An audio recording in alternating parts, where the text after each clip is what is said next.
tarde a todos. Vamos fazer, então, a leitura do item 23 do capítulo 5 de O Evangelho segundo o Espiritismo. Os tormentos vários. Vive incessantemente em busca da felicidade e também incessantemente lhe foge. Porque felicidade sem mescla não se encontra na terra. Entretanto, malgrado as vicissitudes que formam o cortejo inevitável da vida terrena, poderia ele pelo menos gozar de relativa felicidade se não a procurasse nas coisas perecíveis e sujeitas às mesmas vicissitudes, isto é, gozos materiais, seja procurar nos gozos da alma, que são um prelibar dos celestes, imperecíveis. Em vez de procurar a paz do coração, única felicidade real neste mundo, ele se mostra ávido de tudo o que o agitará e turbará. E coisa singular. O homem, com o que de intento, cria para si tormentos que está nas suas mãos evitar.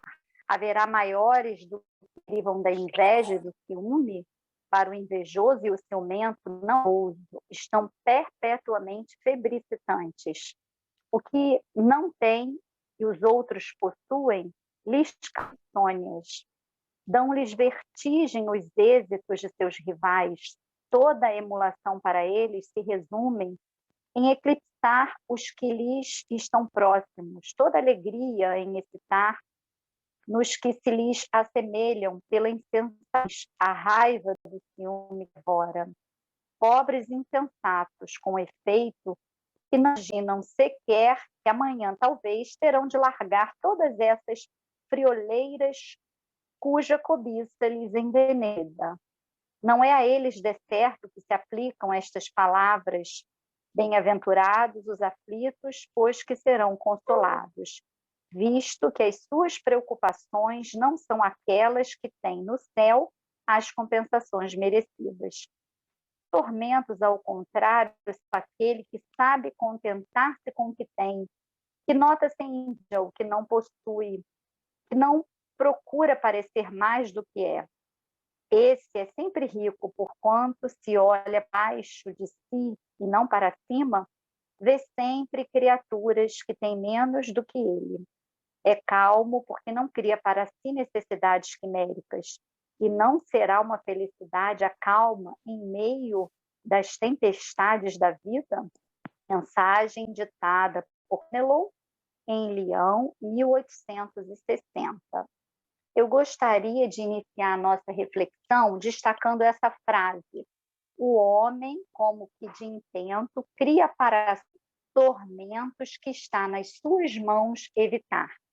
Então, nós sabemos que nós reencarnamos e temos uma programação e passaremos certamente por dificuldades na vida. Isso é certo, não há quem esteja encarnado nesse planeta que não passe por provas, dificuldades, enfim.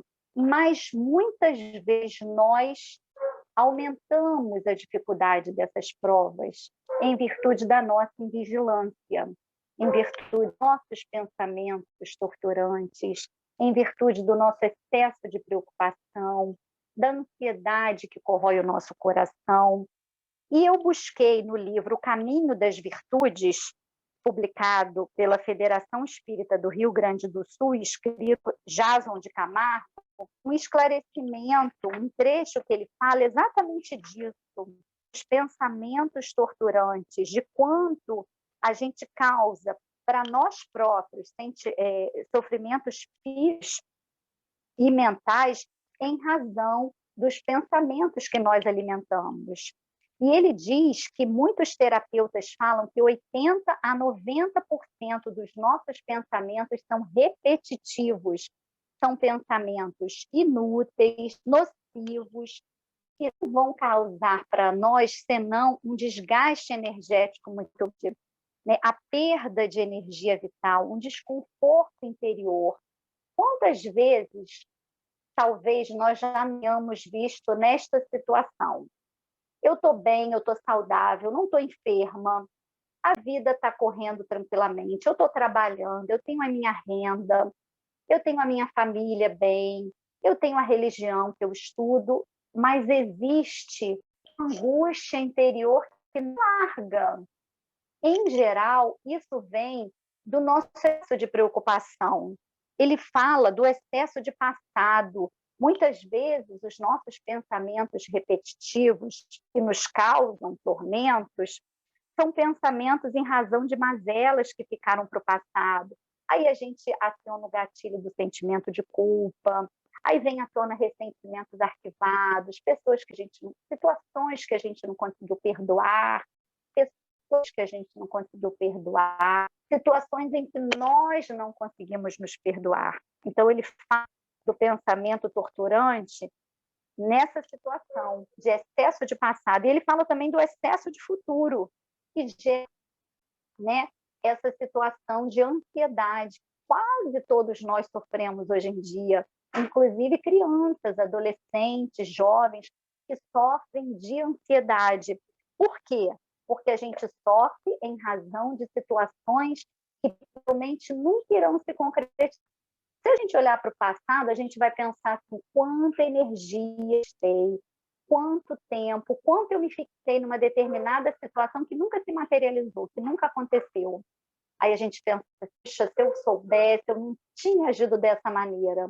Mas aí, quando a gente se observa, a gente está de novo repetindo esse comportamento de torturar a própria mente com preocupações em relação a situações que muitas vezes não vão acontecer. Então, ele fala disso, né, que a gente fica preocupado com relação a situações que vão se concretizar. Então, a insegurança, né, ela causa uma alteração no nosso psiquismo. E quando as nossas emoções estão em desalinho, certamente isso vai se refletir no corpo físico. Então, eu quis, nesse item lido hoje, chamar a nossa atenção para essa questão, porque eu tenho tentado levar isso em mim. Quanto que um pensamento, uma preocupação, ela vem recorrentemente à minha mente, o que eu tento fazer? Se eu estiver disponível na hora, eu pego um livro para ler. Se eu estiver ocupada, hoje a gente tem facilidade de assistir palestra até no celular. Então, eu estou fazendo algum serviço doméstico, boto uma palestra para escutar, para tirar o foco daquele pensamento que nos atormenta. Na verdade, são tormentos voluntários. Então, a educação do pensamento é um treino, na verdade, para a gente, né? Quando a gente observa, nosso pensamento voa que nem uma folha ao vento. Isso a gente observa até às vezes no momento da oração. Às vezes a gente vai se recolher, dormir, aí a gente inicia uma prece, quando a gente vê o nosso pensamento já desviou. Então, isso requer de nós observação, vigilância, disciplina, porque não é uma tarefa fácil, em razão, né, desse mundo tão agitado no qual a gente está inserido, onde as informações chegam de maneira muito rápida, e o número de informações também é avassalador. Então, a gente precisa observar isso. Eu estou alimentando a minha mente de quê? Quais são os pensamentos que eu estou querendo alimentar? Por quê? Porque a gente pode agravar as nossas dificuldades ou abrandá-las de acordo com o foco que a gente dá naquela situação. A gente pode ter esse olhar mais ameno ou pode se torturar achando que nunca vai resolver aquilo. Então, esse autor, ele fala do pensador compulsivo. Geralmente, ele está fixado no passado dor ou no futuro angustiante. Ou seja, fixar-se no passado ou no futuro sempre traz angústia para a nossa mente, para o nosso coração. Então, que nós possamos ficar com essa lição hoje de Fénelon, que encerra a passagem com essa frase: e não será uma felicidade calma em meio às tempestades da vida? Então, que possamos, mesmo em meio às tempestades pelas quais todos nós passamos, procurar alimentar a calma, a certeza do amparo divino que não nos falta, a certeza da presença do nosso anjo guardião bem próximo a nós, a presença de espíritos amigos que querem nos ajudar e estão ao nosso lado para que saiamos vitoriosos das experiências que estamos passando nessa encarnação. E fique para a nossa tarde de hoje essa reflexão. Passar pelas dificuldades da vida, como diz Fênelon, pelas tempestades da vida, mantendo a calma, já é um fator de felicidade. Vamos então à nossa oração, reunir os nossos pensamentos em prece, pois nós sabemos nesse momento equipe de espíritos socorristas, visitadores da Casa de Ira, eles se utilizam das nossas vibrações, dos nossos fluidos, eles recolhem esses fluidos para irem entre as pessoas que estão enfermas, que estão necessitadas, que estão passando por dores muito atrozes e precisam da nossa colaboração. Querido benfeitor Fabiano de Cristo, servidor fiel na casa de Batuíra, incansável servidor, rogamos ao teu coração generoso que possas, nesse momento, sair com a sua equipe de dedicados enfermeiros da espiritualidade em socorro àqueles que sofrem, aqueles que estão acamados nos leitos dos hospitais ou nos seus lares, aqueles que desistiram da vida, que estão querendo desistir da vida, que eles possam receber desejo de esperança em seus sonhos, que eles possam sentir nesse momento, invadir-se por uma sensação de otimismo, de esperança, de confiança na misericórdia do Pai que abandona. Queremos orar por aqueles que se acham totalmente sem esperança, por aqueles que não veem saída para os seus problemas, para as dificuldades que enfrentam na vida, que um pensamento positivo possa ser sugerido a cada desses companheiros nesse momento, que uma tranquilidade, de harmonia, que há tanto tempo eles não desfrutavam, possa invadir-lhe a mente e o coração. Um refrigério para a alma.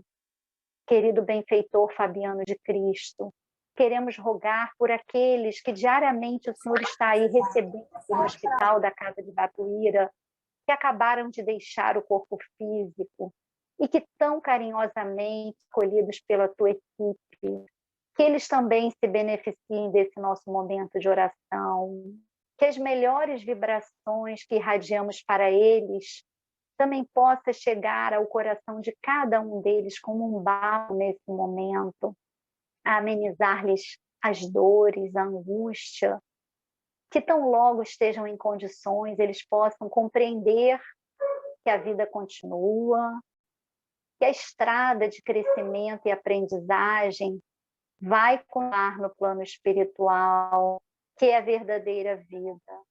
Rogamos pelas pessoas enlutadas, pelas famílias que sofrem em razão da ausência daquele ente tão amado na pátria espiritual, que essas famílias também sejam consoladas pela sua equipe, querido benfeitor. E, por fim, rogamos por essa comunidade onde a nossa casa está inserida. Sabemos que cada família é conhecida do seu coração bondoso. Sabemos que o Senhor conhece a humildade de cada uma dessas famílias. Leva o socorro do Jesus a todos eles, a todas as nossas crianças, cuida das nossas crianças, dos nossos jovens, que eles tomem o caminho reto do bem nessa experiência reencarnatória. É isso, querido benfeitor, que nós te rogamos. E além de te pedir, queremos te agradecer por ser esse companheiro amigo, ele sempre acolhe as negativas, sempre nos auxilia dessa maneira tão bondosa. Obrigada, querido Fabiano, por existires nas nossas vidas, por acolher cada um de nós naquela casa bendita que é a Casa de Batuíra. recebe o nosso sentimento de gratidão, abençoe-nos a todos, abençoe o lar de cada um aqui reunido de forma virtual nesse momento de oração. Obrigada, querido Fábio, fica conosco hoje e sempre, que assim seja, graças a Deus. Desejo a todos vocês um bom final de domingo e uma ótima semana.